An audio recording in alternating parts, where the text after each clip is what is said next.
Saya pikirnya apa sandalku di tengah kono, karena saya masuknya terakhir, teman-teman saya sudah masuk semua, saya baru masuk, saya tidak ngerti ternyata ada aturan masuk masjid sandal kudu diwalik ngadep luar dan harus rapi.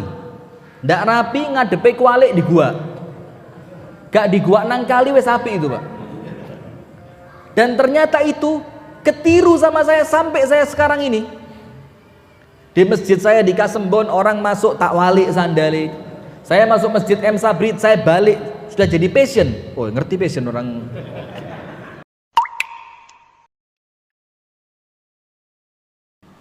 Hadirin sekalian yang dirahmati dan diberkahi oleh Allah Subhanahu wa taala, masalah ruh, apalagi perjalanan ruh setelah kematian, ini ilmu gaib yang tidak bisa diterima kecuali dengan dalil Al-Quran dan hadis yang sahih. Karena ilmunya ilmu apa? Gaib. Tidak bisa dihitung pakai rumus matematika, rumus fisika, tidak bisa dipakein mikroskop, tidak bisa didengerin pakai stetoskop, tidak bisa dicek pakai alat tensi, tidak bisa. Ini semuanya urusan apa? Gaib. Sementara tidak ada yang tahu perkara gaib kecuali hanya Allah. Dengerin, hanya siapa? Allah. Sementara An-Nabi sallallahu alaihi wasallam, apabila beliau sallallahu alaihi wasallam menceritakan tentang perkara yang gaib, maka itu tidak lepas kecuali atas petunjuk dari siapa? Allah. Wa indahu mafatihul ghaibi la ya'lamuha illa hu. Dan di tangan Allah kunci-kunci ilmu gaib. Gaib itu apa sih? Yang tidak kasat mata. Dan di tangan Allah lah pintu-pintu ilmu gaib yang tidak ada yang dapat mengetahuinya illa kecuali hu, dia, yaitu siapa? Allah.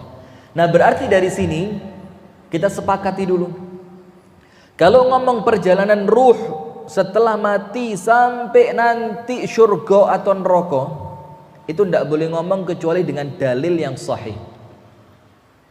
Sementara mohon maaf, salah satu yang menyebabkan adanya perbedaan pendapat di kalangan ulama itu perbedaan dalam menilai kekuatan hadis. Yang satu ngomong dhaif maka tidak boleh dipakai, yang satu ngomong munqati', munqati' itu sanadnya terputus, tidak nyambung maka tidak boleh dipakai. Yang satu bilang maudhu, termasuk hadis Rejab yang puasa tanggal 1 dapat ini, tanggal 2 dapat ini, tidak pakai gitu-gituan Pak. Rejab itu wis mulia tanpa semua itu. Rajab itu bulan apa? Bulan suci. Thalathun mutawaliyatun wa Rajabu Mudhar. 3 bulan beriringan, Dzulqa'dah, Dzulhijjah, Al-Muharram, dan satu Rajabnya bulan Mudhar. Rajabnya suku Bani Mudhar. Artinya apa? Artinya tanpa Anda bikin hadis-hadis palsu tentang keutamaan Rajab, Rajab sudah mulia. Dan Rajab tidak perlu hadis palsu itu. Mengenai puasanya sunnah monggo, karena termasuk bulan suci. Di antara amalan untuk mengisi bulan suci dengan memperbanyak apa? Puasa, monggo silakan. Bahkan Al-Imam Ibnu Rajab Al-Hambali dalam kitabnya Lataiful Ma'arif, beliau mengatakan ucapan para ulama salaf, Rajab bulan nandur, Sya'ban bulan nyiram, Ramadan wayai panen. Maka siapa yang tidak menanam di Sya'ban, di Rajab, dan tidak menyiram di Sya'ban, tidak bisa panen amalan di bulan Ramadan, tidak bisa.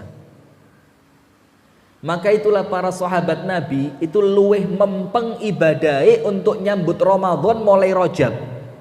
Termasuk salah satu amalannya dengan puasa.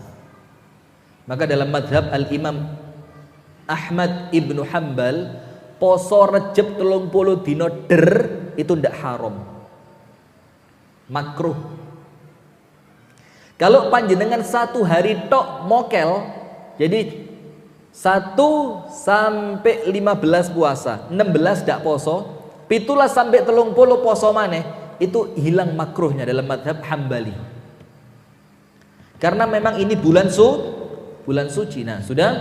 Maka termasuk hadis yang dikatakan maudhu akhirnya tidak boleh dipakai, itu menjadi perselisihan ulama ketika ada ulama mujtahid yang lain yang mengatakan dalilnya kuat sehingga boleh dipakai. Contoh gampangnya gini, contoh mudah, panjenengan dulu waktu kecil sama orang tua belum diakikoh, iya dak? Belum diakikoh karena mungkin zaman itu masih ekonomi susah segala macam, atau anaknya banyak sehingga perlu biaya untuk kakak-kakaknya sekolah macam-macam. Ketika panjenengan sudah dewasa dan panjenengan punya uang, mampu, dan panjenengan ngerti, ternyata bapak panjenengan cerita dulu pas konsek cilik durung tak akikoh, maka sekarang panjenengan perlu akikoh diri sendiri apa enggak? Coba saya tanya loh, ini kudu guyon loh, kok meneng kabeh. Maka panjenengan sekarang perlu akikoh apa enggak? Perlu itu artinya ada tuntutan. Perlu apa enggak? Ini ulama baru sekian sudah khilaf ya. Iya, khilaf ulama. Saya kalau lagi mana sama teman-teman, Mbak, lagi mana? Kalau itu eronya miss, enggak kena target, itu saya enggak malu. Saya bilang ini ulama lagi khilaf. Saya bilang.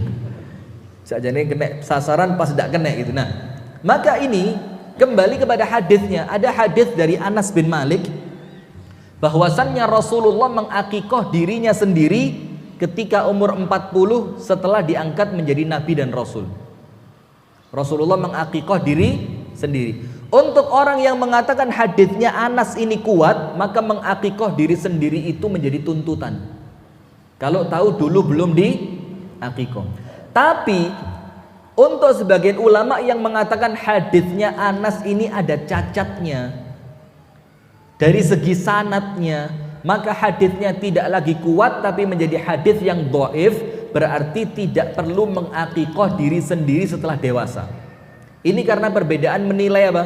Kekuatan hadis. Nah, sekarang kembali malam Jumat, ruh kembali ke rumah, jaluk-jaluk kirimono donga aku le wacanono Al-Qur'an aku lek kon roh ya apa sepiku ndek kuburan lek kon roh ya apa butuhku nang amalan kon saiki gak akan guyon, kon akan ngaji terus.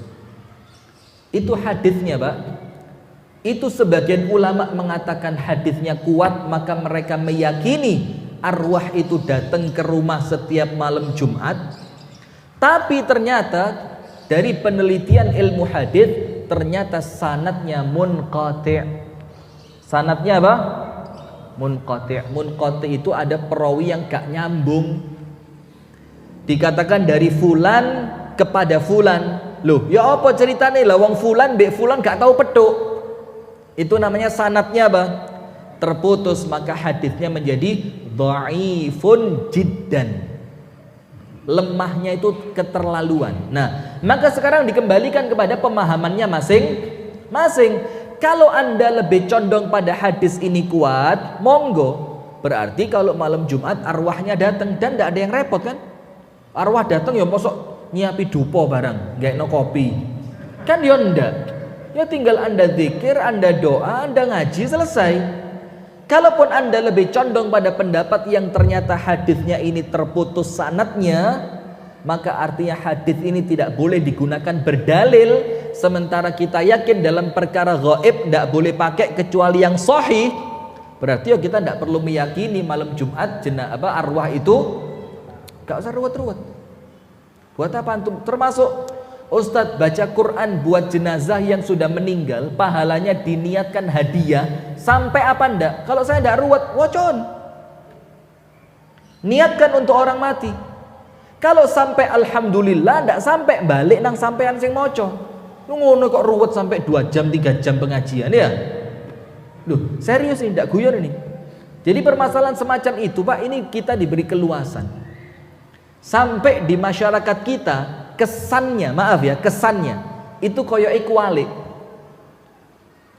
Dalam madhab al-Imam Asy-Syafi'i, yang justru pengikut Syafi'iyah itu menghadiahkan bacaan Quran, justru Imam Syafi'i ngomong tidak sampai. Tapi pengikutnya moco diniati hadiah.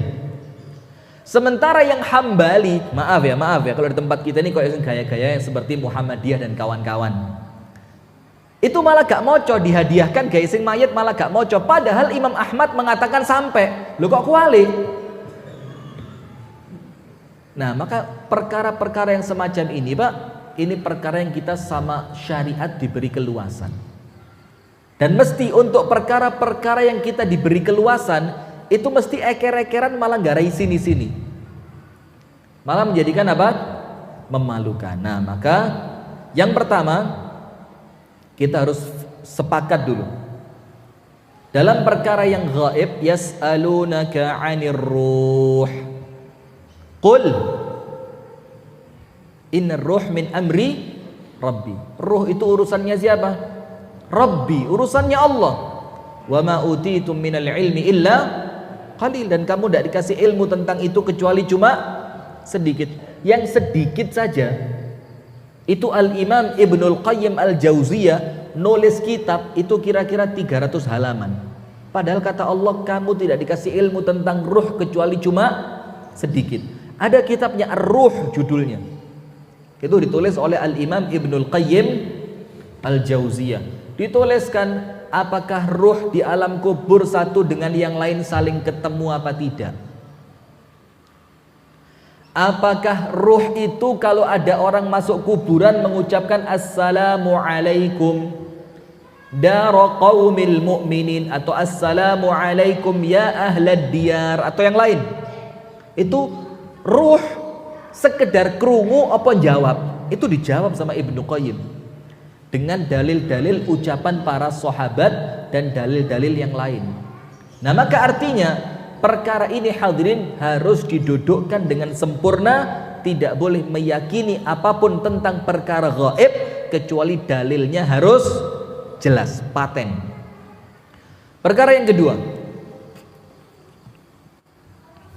tidak taunya kita masalah ruh. Nanti setelah mati ruh ini mau terbang di pian, atau ruh itu gentayangan sampai 40 hari, atau kemudian ruh itu disimpan sama Allah di alam yang diberi nama alam barzakh, atau kemudian ruh itu mendapatkan nikmat ketika ada orang mendoakan, atau ruh itu mendapatkan azab ketika ada orang yang niyahah. Niyahah itu apa? Meratapi. Orang yang apa? Meratapi mayit. Nah, itu kita tahu ndak tahu hadirin, sakjane ndak ada masalah. Karena kalau kita dituntut untuk tahu, maka pasti Allah akan menjelaskannya secara terperinci. Betul apa enggak?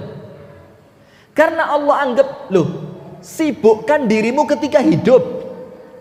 Ake-akeo amal, ake-akeo ngaji, ake-akeo solawatan, ake-akeo zikir, ake-akeo ndonga, ake-akeo sujud, manfaatkan poso, tahajud. Itu yang kalian pentingkan. Kenapa? Idza mata ibnu adama in qata'a anhu amaluhu illa min thalathin.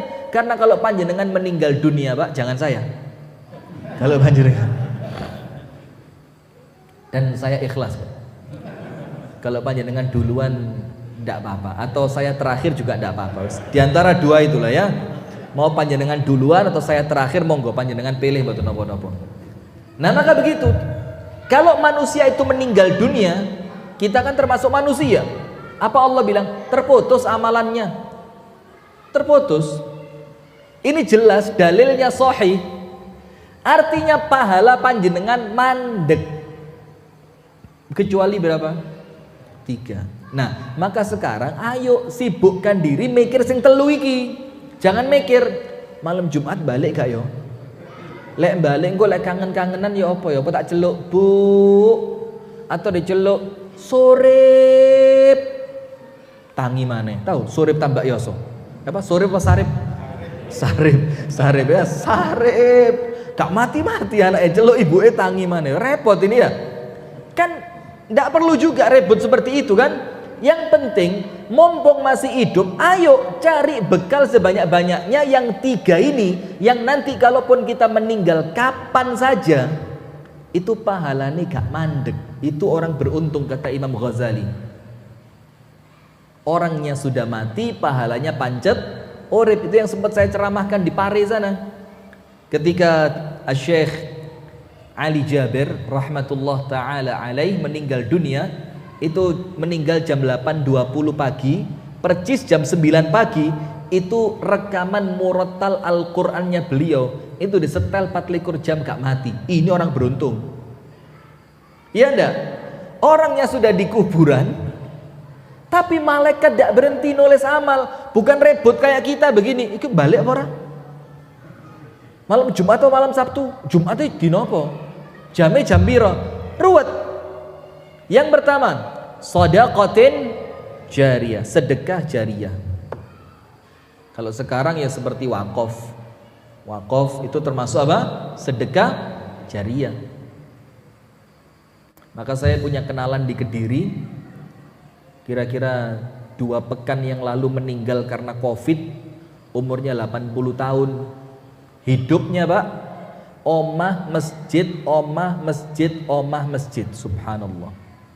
Jadi kalau beliau yang meninggal, itu bukan beliau yang kena musibah, kita yang ditinggal yang kena musibah. Kilangan wong api.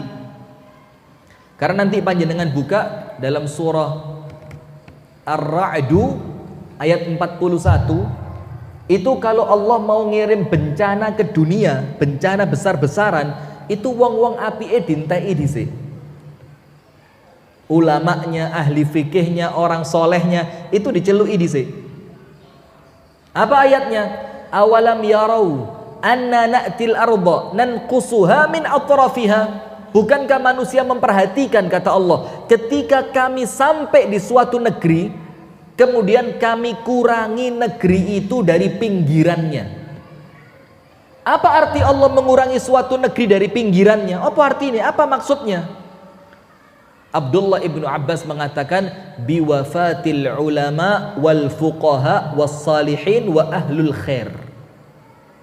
Allah mengurangi negeri dari pinggirannya itu apa? Dipilih wong sing api-api, ulama, fuqaha, salihin, ahlul khair, ahli sodako, ahli poso, ahli tahajud. Seperti orang yang riwa-riwi masjid saya ceritain tadi, itu dijukui dhisik.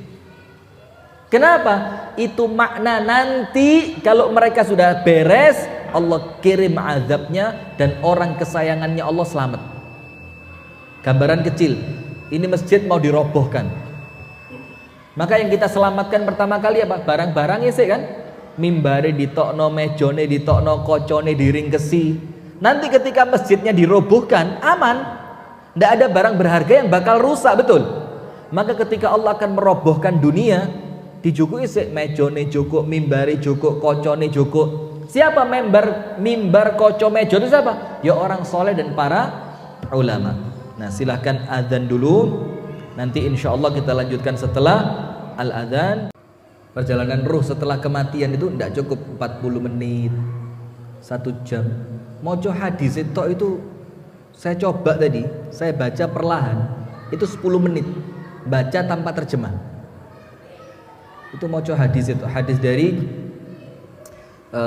sahabat Rasulullah Sallallahu Alaihi Wasallam ketika memakamkan jenazah di mana? Di Baqi'il Gharqad. Nah sudah, yang pertama sedekah jariyah. Ini nanti kalau panjenengan meninggal dunia, itu sedekah jariyah panjenengan itu akan terus ngalir. Nah maka seperti yang saya ceritain tadi, usia 80, masjid oma, masjid oma, masjid oma. Beliau itu dulunya tukang kalau ada lelang kayu, zaman dulu kan kalau ada lelang kayu dari perhutani itu ikut. Tapi subhanallahnya apa hadirin, lepas oleh kayu api itu ditawarkan ke masjid-masjid dan ustadz-ustadz dikasih gratis. Ditelepon masjid, masjidmu duwe mimbar, duwe meja pengajian ustadz. Iki pas aku oleh kayu api, jati tuwek, lawas, garing. Jadi bukan dijual. Dan subhanallah banyak masjid di Kediri yang dapat kayu dari beliau. Termasuk saya dapat meja belajar dari beliau. Mantep, top. Ini naikin ke perpustakaan saya di atas, itu ngangkat wong papat. Itu pun menggos-menggos. Itu beliaunya meninggal. Sekarang barangnya masih dimanfaatkan sama orang. Itu namanya sedekah apa? Jariyah. Maka jangan sia-siakan panjenengan punya tanah, panjenengan punya barang-barang yang tidak kepake di rumah, itu boleh jadi untuk orang lain manfaat. Sedekahkan ke pondok pesantren tahfidz Al-Quran, sedekahkan untuk panti asuhan yatim piatu, manfaat. Yang kedua, au ilmin yuntafa'u bih, ilmu yang bermanfaat. Maka ilmu yang bermanfaat ini tidak harus ceramah, beli buku. Sekarang banyak buku murah-murah itu, buku 4 ribuan, 5 ribuan, 7 ribuan, sifat sholat Nabi, hukum seputar darah haid dan nifas. Itu praktis, panjenengan gak akan rusak itu. Minimal kalau yang dapat ndak baca, deke omai onok tamu kewoco, panjenengan dapat pahalanya. Termasuk rekaman semacam ini. Bukan cuma saya yang ceramah, yang ngerekam dapat pahala. Misalkan yang ngerekam nanti mati duluan. Misalkan. Oh, itu beruntung dia. Rekamannya dibuka 2000 viewers, 3000 viewers, orang ngelihat, dipotong sama orang, dibagi, orang nge-share, itu pahalanya sama, Pak. Ilmu yang bermanfaat. Termasuk ilmu yang manfaat itu apa? Nyuntoi api. Saya ingat sekali, saya di Pondok Ar-Rahmah dulu. Ini ada ustadz dari Ar-Rahmah. Di Pondok Ar-Rahmah masuk tahun 96, SMP kelas 1. Itu kita ndak bayang nolek pondok itu bakal tertib, ndak bayangkan. Di pikiran kita, Pak, pondok itu rusuh, kopros, gudiken, sandal digosop, ngerti gosop ya? Jadi sandal digosop, kita pakai sandal metu-metu ke masjid, hilang. Nah gitu. Pikiran kita itu. Apalagi orang zaman dulu, Pak, masukkan anaknya ke pesantren itu kemungkinannya cuma 2, ndak mungkin 3. Lek gak goblok nemen, nakal nemen. Iya, saya ndak termasuk yang pertama, saya yang nakal nemen. Saya termasuk yang nakal nemen. Itu sampai orang tua ampun, wes timbang soron di omah, lebokno pondok. Sekarang beda, alhamdulillah ya. Saya masuk pondok, Pak. Saya ingat betul, sholat pertama saya di pondok itu sholat zuhur. Datang ke pondok jam 10 pagi, segala macam, daftar, naruh tas, segala macam, buka lemari, nata baju, zuhur pertama sholat. Masuk ke masjid dengan sendal yang tidak tertata rapi. Pondok, pikiran saya pondok. Ya kayak tadi yang saya ceritain, kopros, gudiken, rusuh gitu loh ya. Subhanallah, Pak. Keluar sholat zuhur mau makan siang, itu sendal saya di tengah lapangan. Tahu yang lempar siapa? Ustadz Ali Imron. Mangkel, enggak. Ini kalau beliau dengar jadi gitu saya. Saya pikirnya apa sandalku di tengah kono? Karena saya masuknya terakhir, teman-teman saya sudah masuk semua, saya baru masuk. Saya tidak ngerti. Ternyata ada aturan masuk masjid sandal kudu diwalik, ngadep luar, dan harus rapi. Ndak rapi ngadepe kualik di gua. Gak di gua nang kali wes api itu, Pak. Dan ternyata itu ketiru sama saya sampai saya sekarang ini. Di masjid saya di Kasembon orang masuk tak walik sandali. Saya masuk masjid M Sabrit, saya balik sudah jadi passion. Oh, ngerti passion orang Cemoro Kandang ngerti passion ya. Jadi passion, dan itu kalau saya amalkan maka sing nyontoi pertama, yang ngasih tahu pertama, enak terus oleh pahala nih. Nah, maka yang semacam ini yang kita kejar, Pak. Yang ketiga, awwaladin salihin yad'ulah, atau anak soleh yang mendoakan siapa? Orang tuanya. Maka kenapa panjenengan tahu rahasianya? Para salaf itu ibadahnya mempeng, nikah tambah mempeng, dua anak tambah mempeng. Kenapa? Karena mereka mikir sebelum saya nikah saya tanggung jawab atas diri saya sendiri. Ibadah saya hanya minta kepada Allah untuk ibadah ini menjadikan saya baik. Setelah saya nikah saya tambahi, karena tanggung jawab saya sekarang 2, saya dan istri. Maka saya nambahi ibadah saya supaya dengan tambahan ibadah itu Allah menjagakan istri saya. Tambah anak, ibadahnya ditambahi. Kenapa? Dengan ibadah tambahan ini ya Allah, mudah-mudahan yang sebagian Allah menjaga saya, yang sebagian Allah menjaga istri, tambahannya supaya Allah menjagakan anak saya. Karena kesolihan orang tua berpengaruh besar pada kesolihan anak. Anda tahu dalam surah Al-Kahfi yang Nabi Musa dan Khidir masuk suatu kampung minta dijamu, orang kampungnya tidak mau. Kemudian ketemu tembok mau roboh, sama Khidir temboknya diperbaiki. Nabi Musa protes, "Lau syi'ta lattakhadta 'alaihi ajra." Kalau kamu mau dapat bayaran. Iso gitu kumangan. Khidir kan tidak sabar kan kamu sama saya. Khidir bilang, "Wa kaifa tasbiru 'ala ma lam tukhid bihi khubra." Tidak mungkin kamu bisa sabar kalau kamu tidak punya ilmu. Maka orang sabar itu perlu apa? Ilmu. Rumah tangga perlu sabar? Perlu. Maka rumah tangga harus ada ilmu. Tidak ada sabar itu ujuk-ujuk. Tidak ada. Sabar itu latihan. Kudu duwe ilmu. Sudah diceritakan sama Khidir, wa ammal jidar, tembok yang saya bangun tadi itu di bawahnya ada harta karun.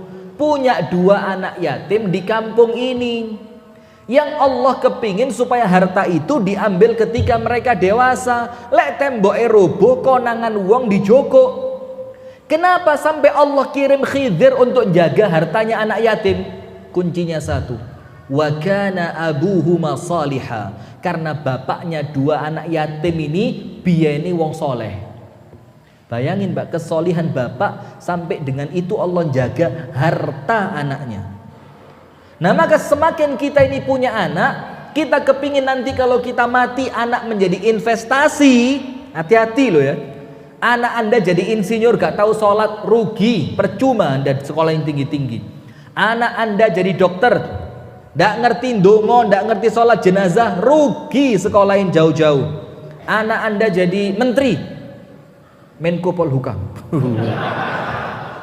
misalkan jadi menteri gitu, ternyata kerjaannya ngerusui wong Islam tok, rugi. Anggur jadi petani garam, iya lebih manfaat.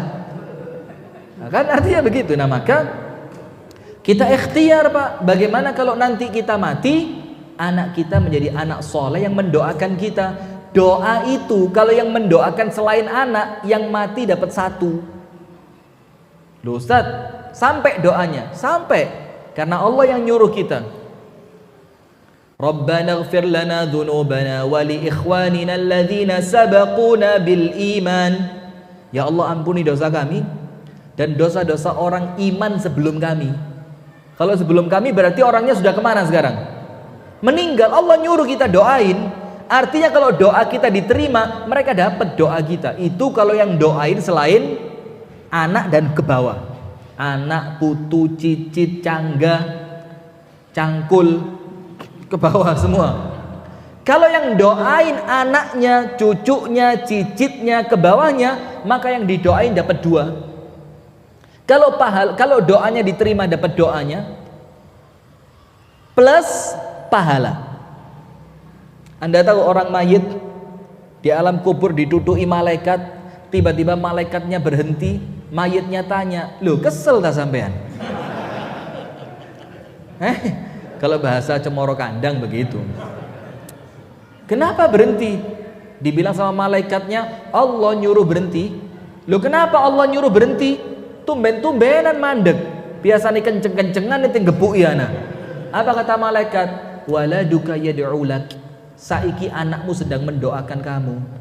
Maka azabmu sama Allah suruh berhenti dulu. Subhanallah. Itulah sering saya sampaikan di mana-mana. Saya pernah tinggal di Jakarta dulu, ada tukang sayur, tukang kue, jualan kue, dipanggul di sirai.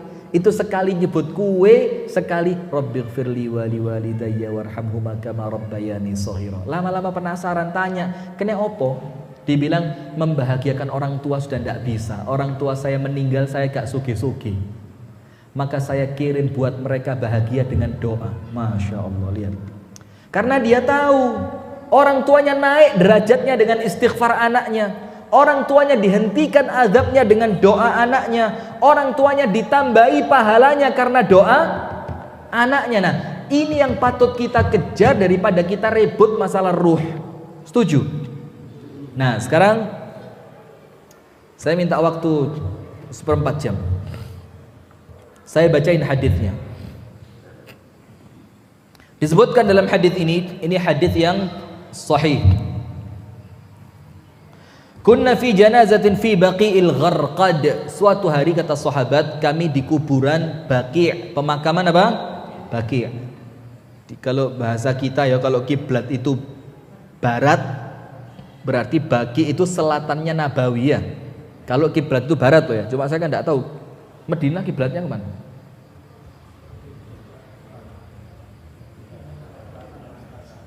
Ke Ka'bah sebetulnya. Ka'bah gitu. Itu kita lihat selatannya. Kalau kita anggap itu barat, berarti Baqi itu di mana? Di selatannya gitu kan.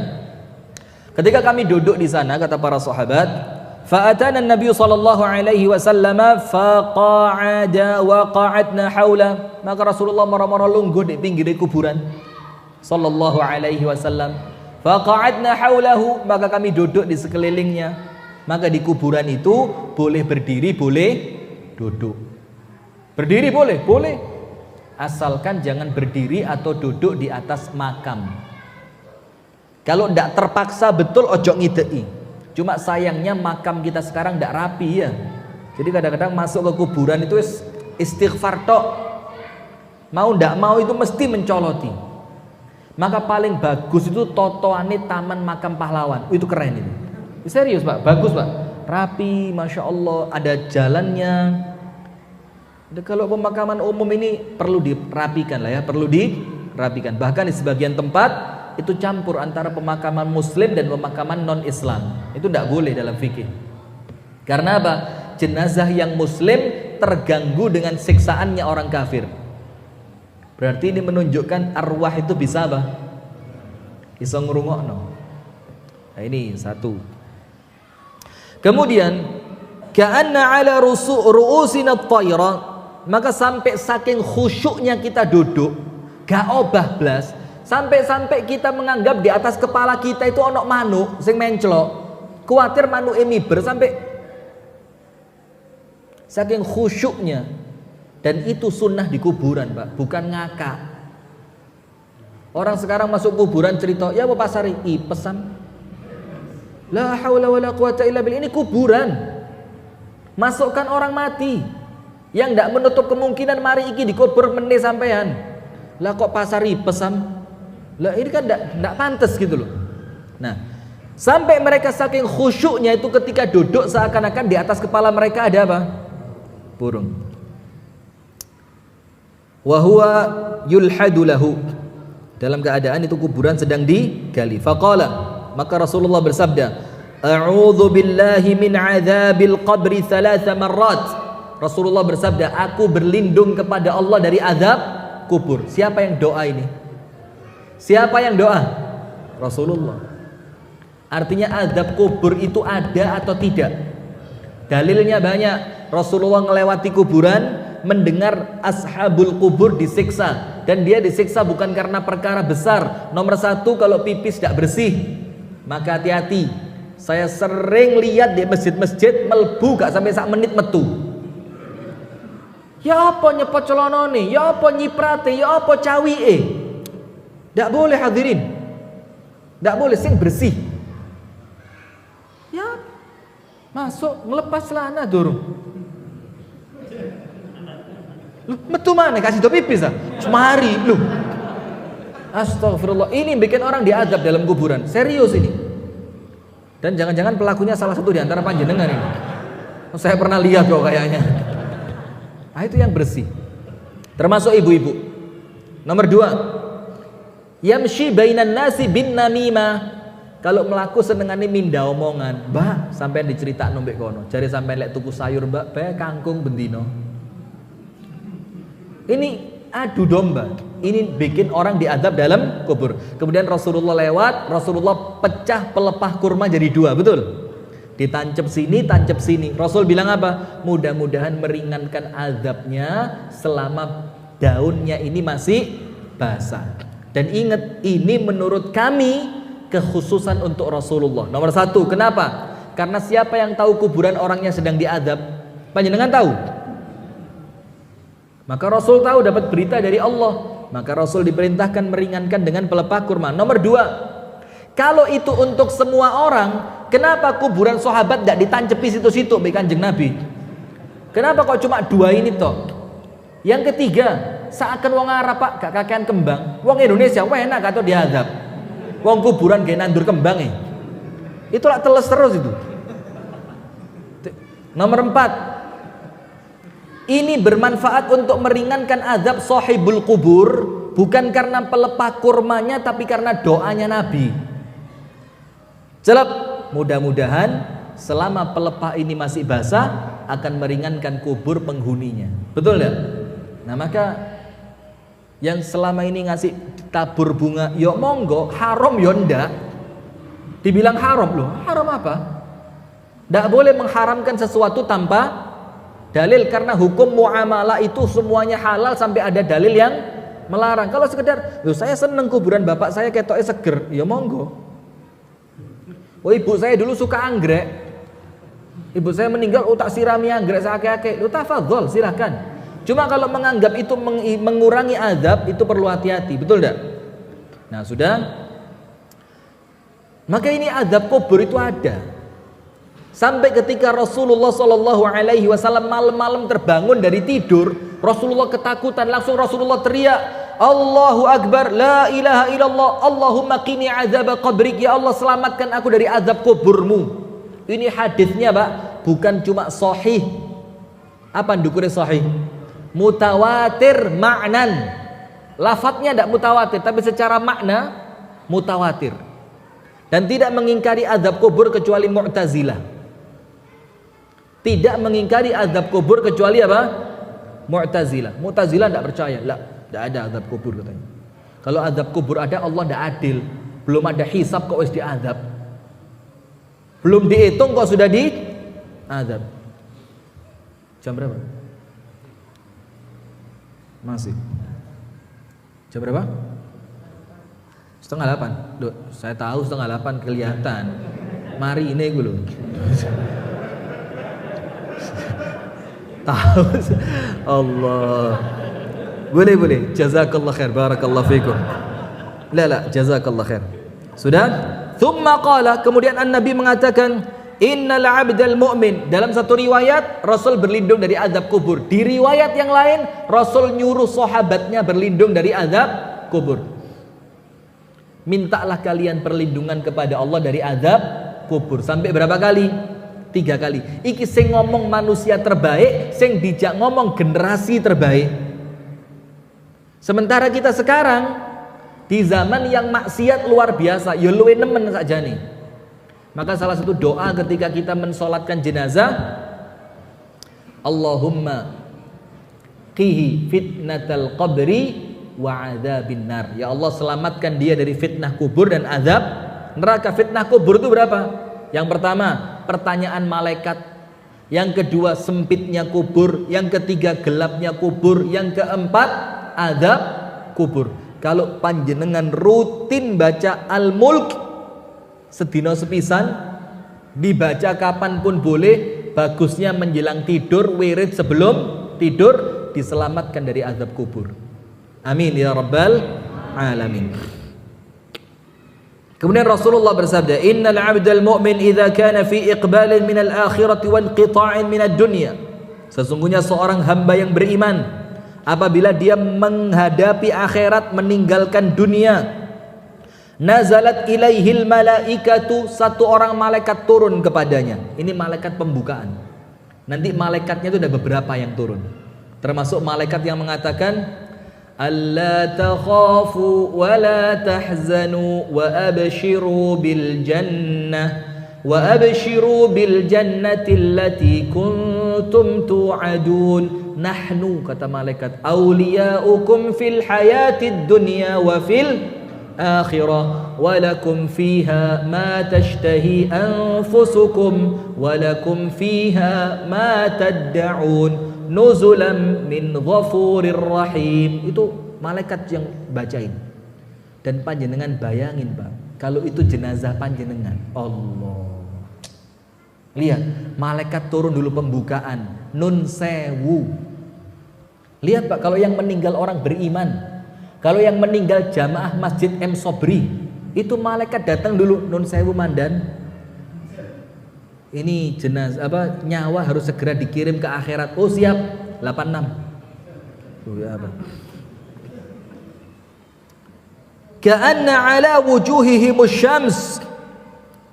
Yang malaikat itu Pak, mukanya bersinar kayak matahari. Allah. Jadi orang itu kalau mau mati Pak, kira-kira kalau bahasa kita mungkin di detik-detik sakaratul maut itu, dia ngerti bakal bahagia atau celaka, ngerti dia. Makanya kayak so dijak ngomong. Tidak bisa diajak ngomong. Kalau dia bahagia, dia sibuk dengan kebahagiaannya. Kalau dia bakal celaka, dia menyesali kecelakaannya. Kenapa? Pertama malaikat yang datang itu ngandani bakal selamat apa bakal celaka. Kalau malaikatnya menyenangkan, ahlan wa sahlan. Ini berita gembira, bisyarah. Tapi kalau malaikatnya sing teko pertama sireng, na'udzubillah min dzalik. Ma'ahum kafanun min akfanil jannah. Yang satu bawa kain kafan surga. Allah, disiapno kain kafan dari surga buat panjenengan. Wa hanutun min hanutil jannah. Dan yang satu bawa minyak wangi dari surga. Lihat Pak, Masya Allah. Kalau baca ini Pak, panjenengan bayangkan ini jenazahnya panjenengan. Malaikat datang, nun sewu kula nuwun. Datang lagi malaikat bawa kafan surga, datang lagi malaikat bawa minyak wangi surga. Duduk di atas kepala, di sebelah kanan, sebelah kiri. Jadi anak istri suruh pulang aja. Wes ini sudah bingung dengan kenikmatannya ini. Tapi nguber ini Pak tidak cukup sedino Pak. Istiqomah sak dawane umur. Iya enggak? Dan istiqomah itu berat. Kemudian fajalasu minhum maddal basar. Kemudian malaikat itu duduk menjauh dia. Sejauh pandangan mata, ngenteni malaikat maut datang. Jadi dia siap-siap ini. Kalau malaikat maut selesai menjalankan tugasnya, kami cepet-cepet marani, tak bungkus, tak kei minyak wangi, tak gawa ngadep nang Gusti Allah. Masya Allah.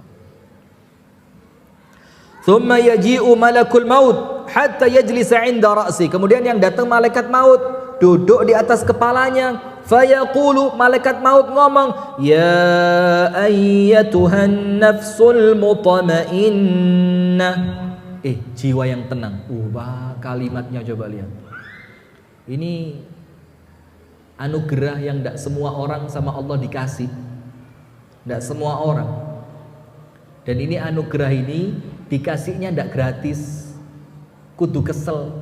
Kesel tahajud, kesel poso, kesel ngaji, ngempet medit.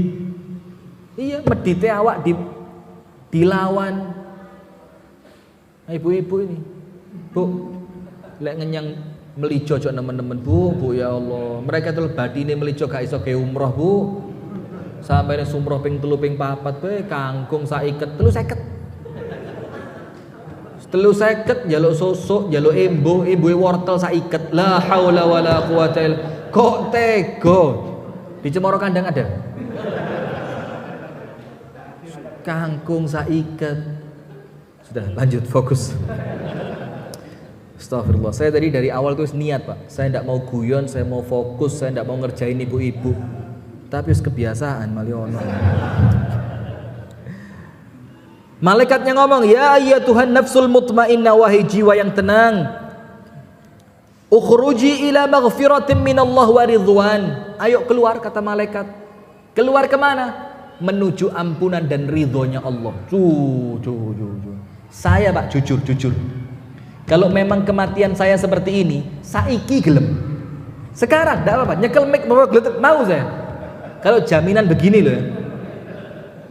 Dan saya yakin bukan cuma saya tok, panjenengan juga rela. Iya ndak? Bojoku si ayu babano, dipek uang PN, gitu loh. Yang penting matinya begini. Malaikatnya bilang, ayo keluar. Keluar kemana? Menuju ampunan dan ridhonya Allah. Coba apa yang panjenengan cari selain ridhonya Allah? Masya Allah. Faqalat, kemudian Rasulullah mengatakan, fatakhruju tasilu kama tasilul qatratu minal siqa. Kemudian ditariknya sama malaikat maut seperti air dituang dari teko. ndak ono abote blas. Keluarnya tenang. Kemudian fayakhudhuha, diambil sama malaikat maut. Fa idza akhadhaha, ketika malaikat maut megang ruh tadi, lam yad'uha fi yadihi qatrata ain, tarfata ain.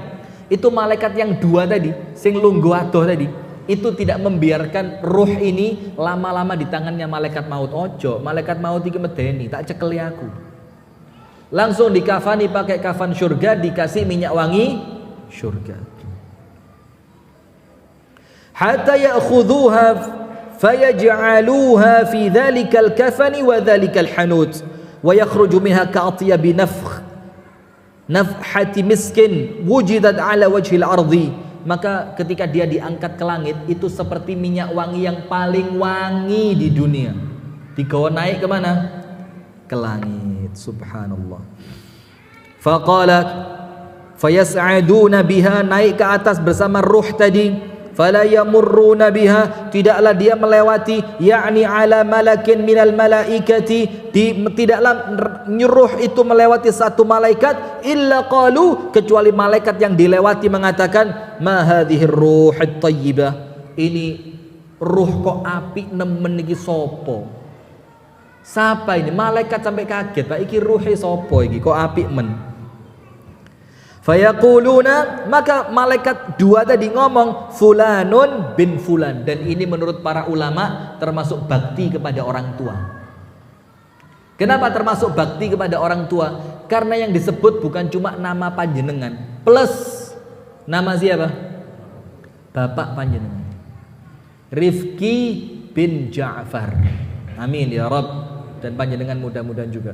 Jadi termasuk nama abah saya disebut bi malaikat, iki Rifki anake Ja'far. Nah begitu. Kemudian bi ahsani asma'ihi allati kanu yusammunahu biha fid dunya, yang disebut malaikat itu nama terbaik, kudu nama celukan Gareng, Petro, bukan. Tapi nama terbaik yang disebut. Hatta yantahu biha ila as-sama' fayastaftihuna lahu fayuftahu lahu fayushayyi'uhu min kulli sama'in muqarrabuha ila as-sama'i allati taliha hatta tunha biha ila as-sama'i as-sabi'ati fayaqulu Allahu azza wa jalla.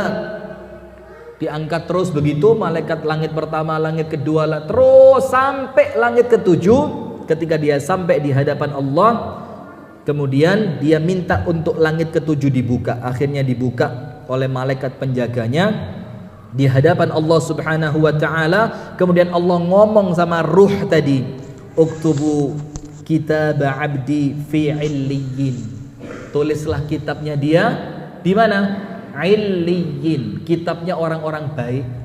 Kelompokno bareng wong-wong apik. Ini ada artinya, Pak. Wong apik iku gak tahu dhewean, mesti berjamaah, kompak. Wong apik itu wong lek gak gelem kompak mesti sifatnya ono eleke, mesti. Itulah kenapa Rasulullah bersabda, yang mau kumpul manusia kemudian sabar ketika diganggu itu lebih bagus dibanding yang gak seneng kumpul, biasanya tersinggungan. Orang kalau gak suka kumpul biasanya kenapa? Gak kenean, ono wong bisik-bisik, rasani aku ya. Wong ado titik, gak iso diparani ngalih tuh. Gak kenean, biasanya tersinggungan.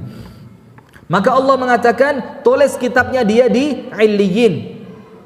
Wa aiduhu ilal ardi, dan kembalikan dia ke dunia. Fa inni minha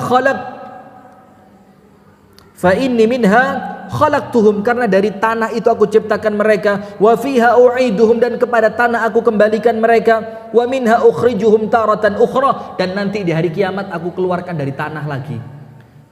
Diciptakan dari tanah, mati dikembalikan ke tanah, nanti kiamat dikeluarkan dari tanah. Itulah kita lemah. Itulah kenapa Imam Nawawi menjelaskan hadis Nabi Muhammad menganjurkan kita sekali-sekali melakukan nyeker.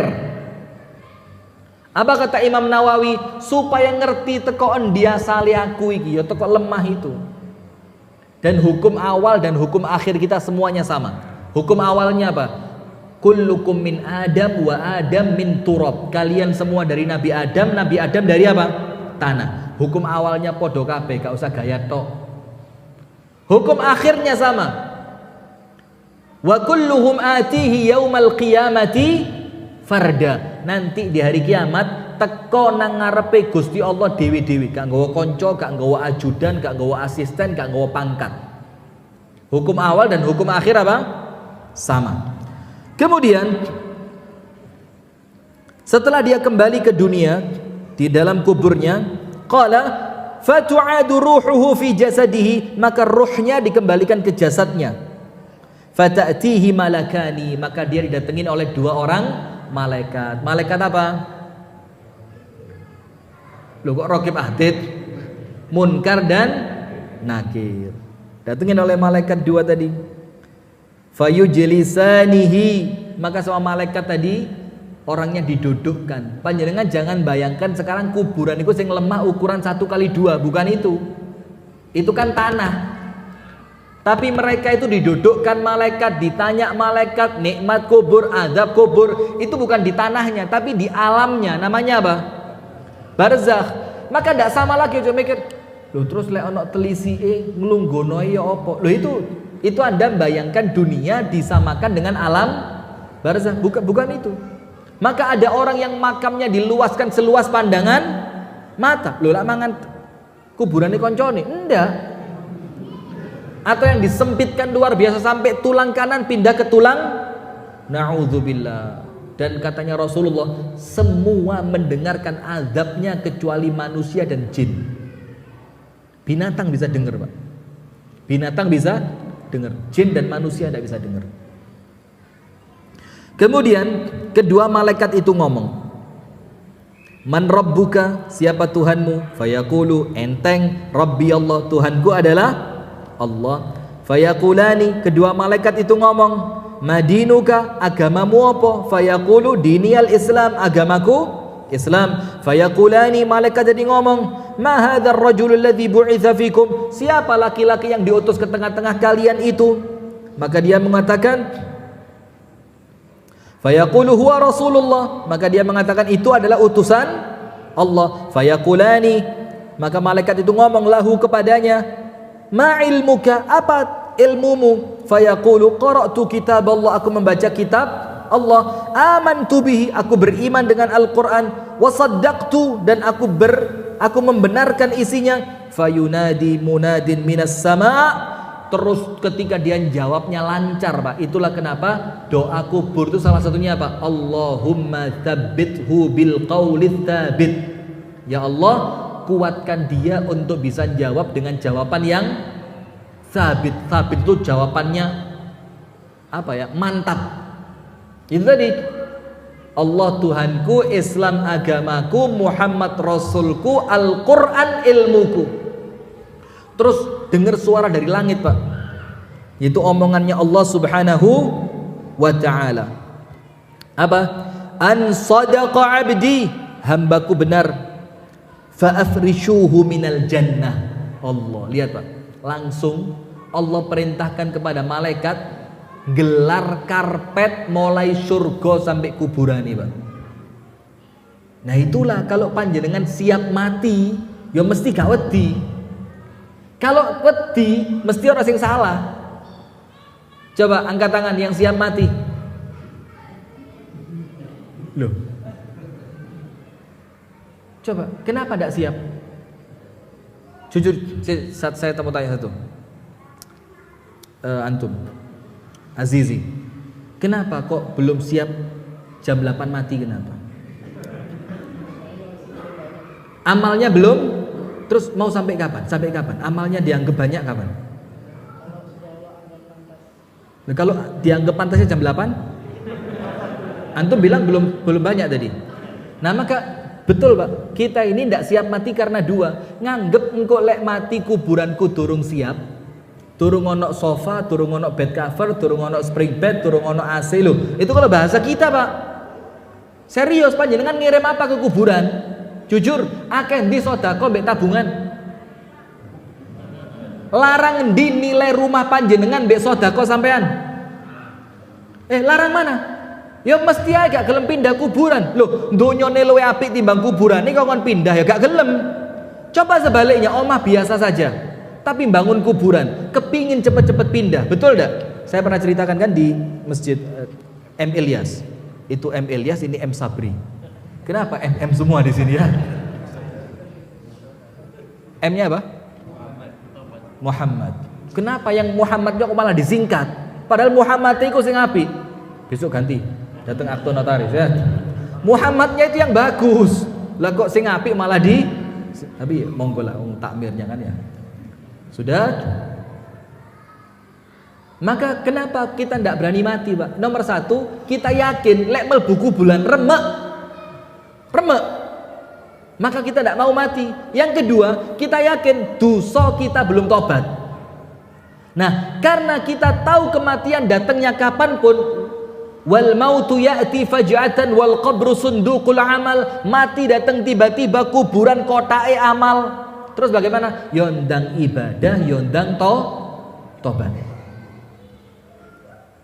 Sudah disebar digelar satu karpet mulai surga sampai kuburannya. Waftahu lahu baban ilal jannah, kemudian dibuka satu pintu surga tembus kuburannya dia. Dia ngelihat surganya dia. Faqala, kemudian Rasulullah mengatakan, fayatihi min rauhiha wa tayyibiha wa yufsahu lahu fi qabrihi mudda basarihi. Kemudian apa? Didatangkan kenikmatan-kenikmatan surga, didatangkan wangi-wangian surga, akhirnya diluaskan kuburnya sepanjang pandangan mata. Allahu Akbar. Nikmat surga dikasih sebagian, wangi surga dikasih sebagian, kuburannya diluaskan seluas pandangan mata. Maka lek panjenengan ngerti hadis ini, Pak, ya gak wedi aduh lek di kuburan dhewean kok sempit diidak-idak telisike remek terus roboh kepenek. Ketara gak tahu tahajud iki. Gak tahu tahajud karena tahajud itu nerangi kuburan. Orang yang kepengin kuburane padang ngono mbek salat tahajud. Karena orang yang takut gelapnya kuburan ndak mungkin tidur malam. Bohong lek panjenengan wedi kuburan tapi bengi turu. Mosok tangi seperempat jam, 20 menit deket azan subuh salat. Dibandingkan apa yang akan Anda dapatkan di kuburan, Pak, itu enteng nemen, Pak. Kemudian wa ya'tihi rajulun hasanul wajhi, datang seorang laki-laki di kuburannya, dia kaget, lu kok ana koncone, wajahnya ganteng, berseri, mukanya menyenangkan, aromanya wangi. Husnul thiyab, hasanul thiyab, bajunya bagus, thayyibur rih, aromanya wangi. Fayaqulu, maka laki-laki yang datang di kuburan itu ngomong, absyir billadzi yasurruka, aku bawa berita gembira yang akan bikin kamu senang di kuburan ini. Kemudian apa? Hadza yaumuka alladzi kunta tu'ad, ini hari yang kamu sama Allah dijanjikan. Fayaqulu lahu, maka mayitnya tanya, man ant, sampean sopo? Siapa anda ini? Fawajhuka alwajhul ladzi yaji'u bil khair, mukamu ini muka kebaikan. Fayaqulu, maka orang yang datang itu yang ganteng tadi, ambune wangi, pakaiane apik, ngomong apa? Ana amaluka salih, aku amal solehmu. Tadi sing ngancani di kuburan siapa? Amal soleh. Maka Rasulullah bilang kalau ada orang mati yang dampingi 3, betul enggak? Nomor 1 keluarganya, nomor 2 hartanya, nomor 3 amalnya. Fayarji'u tsnan wa yabqa wahid, sing loro mulih, sing siji pancet ngenteni, ngewangi, ngancani. Yang pulang apa? Keluarga dan hartanya. Saya punya teman di Jakarta, bapaknya barusan beli Alphard, anyar-anyari Alphard, durung ana wong duwe Alphard. Baru dipakai beberapa waktu, bapaknya mati. Anda tahu, saking baktinya ini anak sama bapaknya. Bukan Alphard didol dirupakno masjid, bukan. Dilebokno showroom, kursi dilepas, dimasuki peti mati. Cek bapakku seneng. Bapakmu seneng iku lek alpati kok dol kok sumbangno pondok seneng. Lek mek melbu showroom nyepot kursi, melbu peti mudhun montore mule kursi balik. Nangis bapakmu. Loh, mek ditumpakno 30 menit. Iya benda, bukan begitu caranya. Hartanya pulang, keluarganya. Ibu-ibu, ndak usah gaya tok bu ya.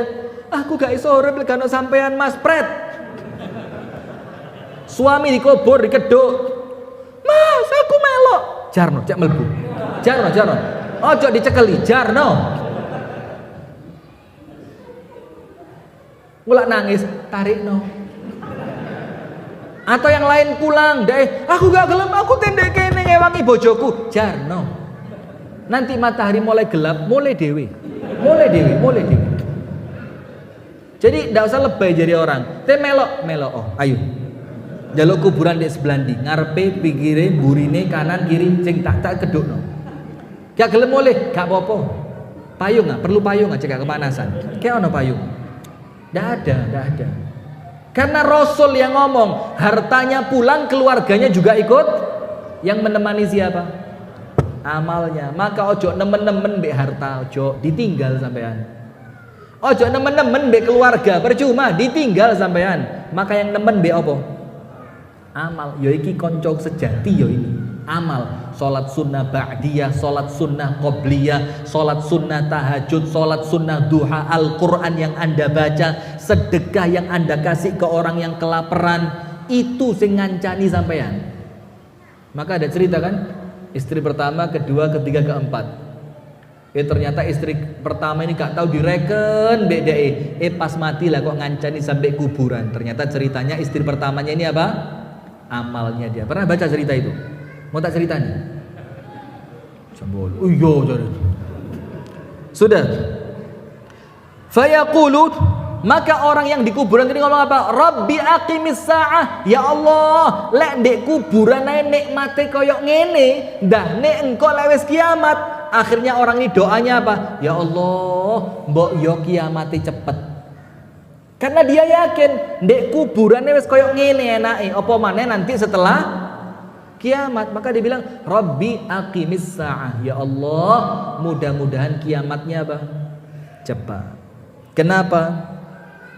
Dikatakan hatta arji'a ila ahli wa mali, supaya aku bisa kembali kumpul bareng keluarga dan hartaku.